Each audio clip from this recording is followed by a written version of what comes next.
요한복음 6장 현대인 성경. 그 후 예수님은 디베랴 바다라고도 하는 갈릴리 바다 건너편으로 가셨다. 그러자 많은 군중이 병든 사람을 고치는 기적을 보고 예수님을 따랐다. 예수님은 산으로 올라가 제자들과 함께 앉으셨다. 마침 유대인의 명절인 유월절이 다가왔다. 예수님은 수많은 군중이 자기에게 몰려오는 것을 보시고 빌립에게 이 사람들을 먹일 만한 빵을 우리가 어디서 살 수 있겠느냐? 하고 물으셨다. 사실 예수님은 하실 일을 미리 다 알고 계시면서도 빌립의 마음을 떠보려고 이렇게 물으신 것이다. 빌립은 예수님께 한 사람에게 조금씩 나누어 준다고 해도 200데나리온 어치의 빵으로도 부족할 것입니다. 하고 대답하였다. 이때 예수님의 제자인 시몬 베드로의 동생 안드레가 예수님께 이렇게 여쭈었다. 여기에 보리빵 5개와 작은 물고기 2마리를 가진 어린이가 있습니다. 그러나 그것을 가지고 어떻게 이 많은 사람을 먹일 수 있겠습니까? 그러자 예수님이 그들에게 사람들을 앉게 하라 하고 말씀하셨다. 그곳에는 풀이 많아 사람들이 앉았는데 그 수는 약 5,000명쯤 되었다. 예수님은 그 빵을 받아 들고 감사 기도를 드리신 다음 앉은 사람들에게 원하는 대로 나눠주시고 또 물고기도 그렇게 하셨다. 사람들이 모두 실컷 먹었을 때 예수님이 제자들에게 남은 조각을 거두고 버리는 것이 없게 하라 하고 말씀하셨다. 그래서 제자들이 남은 조각을 거둬 보니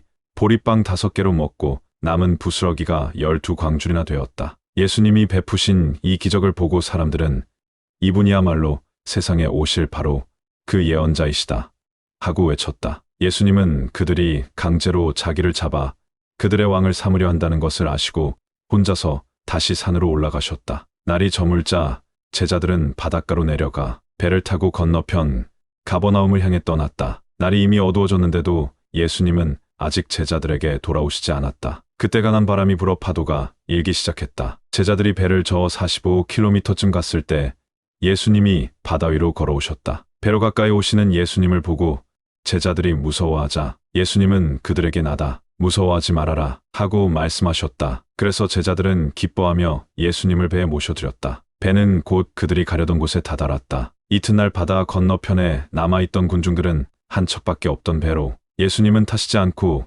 제자들만 타고 떠난 것을 알게 되었다. 그러나 디베랴에서 다른 배가 몇 척 왔는데 착륙 장소는 주님이 감사 기도를 드리신 후에 군중들이 빵을 먹던 곳에서 가까운 곳이었다. 군중들은 거기에 예수님도 제자들도 없는 것을 보고 배를 타고 예수님을 찾아 가버나움으로 떠났다. 그들은 바다 건너편에서 예수님을 만나 물었다. 선생님, 언제 이곳에 오셨습니까? 내가 너희에게 분명히 말하지만 너희가 나를 찾아온 것은 기적을 보았기 때문이 아니라 빵을 실컷 먹었기 때문이다. 썩어 없어지는 양식을 위해 일하지 말고 영원한 생명을 누릴 때까지 있는 양식을 위해 일하라. 이것이 내가 너희에게 줄 양식이다. 하나님 아버지께서는 나를 인정한다는 도장을 나에게 찍어주셨다. 우리가 하나님의 일을 하려면 무엇을 해야 합니까? 하나님이 보내신 자를 믿는 것이 하나님의 일이다. 그렇다면 우리가 보고 당신을 믿을 수 있도록 당신이 보여줄 만한 기적이 무엇입니까?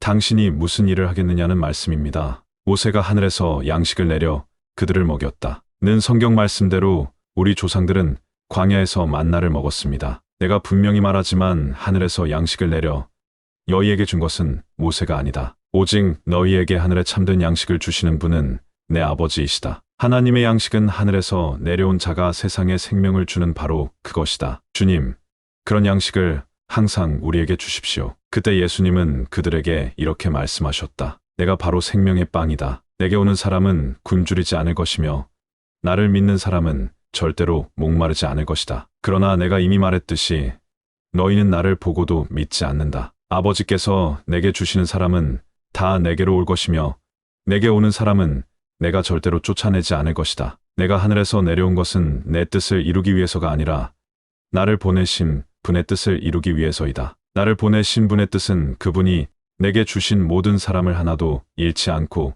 마지막 날에 다시 살리는 그것이다. 사실 내 아버지의 뜻은 아들을 보고 믿는 사람마다 영원한 생명을 얻는 것이다. 그리고 나는 마지막 날에 그들을 다시 살릴 것이다. 예수님이 내가 하늘에서 내려온 빵이다 하고 말씀하셨기 때문에 유대인들이 예수님에 대하여 수군거리며 이 사람은 요셉의 아들 예수가 아니냐? 그의 부모를 우리가 다 아는데 어떻게 하늘에서 내려왔다고 하는가 하였다. 그래서 예수님이 그들에게 이렇게 말씀하셨다. 너희는 서로 수군거리지 말아라. 나를 보내신 아버지께서 이끌어 주시지 않으면 아무도 나에게 올 수 없다. 그리고 오는 그 사람은 내가 마지막 날에 다시 살릴 것이다. 예언서에는 그들이 모두 하나님의 가르치심을 받을 것이다. 라고 기록되어 있다. 아버지의 말씀을 듣고 배운 사람은 모두 나에게 온다. 이것은 아버지를 본 사람이 있다는 뜻이 아니다. 오직 하나님에게서 온 자만 아버지를 보았다. 내가 분명히 너희에게 말하지만 나를 믿는 사람은 영원한 생명을 가졌다. 나는 생명의 빵이다. 너희 조상들은 광야에서 만나를 먹었으나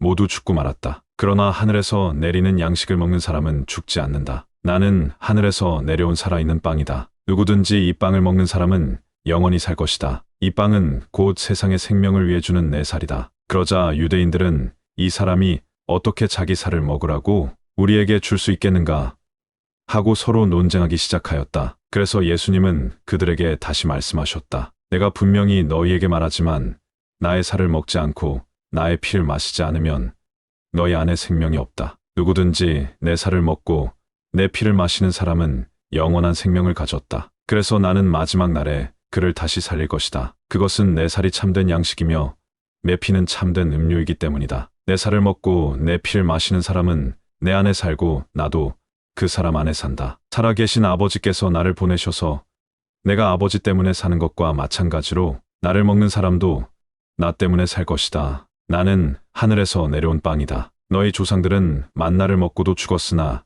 이것은 그런 것과 같은 것이 아니다. 이 빵을 먹는 사람은 영원히 살 것이다. 이것은 예수님이 가버나움 회당에서 가르치실 때 하신 말씀이다. 이 말씀을 듣고 여러 제자들이 이것은 정말 어려운 말씀이다. 누가 알아들을 수 있겠는가 하며 수군거렸다. 예수님은 제자들이 이 말씀에 대해서 수군거리는 것을 아시고 그들에게 이렇게 말씀하셨다. 내 말이 너희 귀에 거슬리느냐? 만일 내가 전에 있던 곳으로 올라가는 것을 본다면 어떻게 하겠느냐? 생명을 주는 것은 하나님의 영이며 인간의 육체는 아무 쓸모가 없다. 내가 너희에게 한 말은 영적인 생명에 관한 것이다. 그러나 너희 중에는 믿지 않는 사람들이 있다. 예수님은 믿지 않는 사람이 누구며 자기를 팔아 넘길 사람이 누군지 처음부터 알고 계셨다. 그리고서 예수님은 덧붙여 말씀하셨다. 그러므로 내가 너희에게 아버지께서 오게 해주시지 않으면 아무도 나에게 올 수 없다고 이미 말하였다. 이 말씀을 듣고 많은 제자들이 예수님을 떠나고 다시는 그와 함께 다니지 않았다. 그래서 예수님이 12 제자에게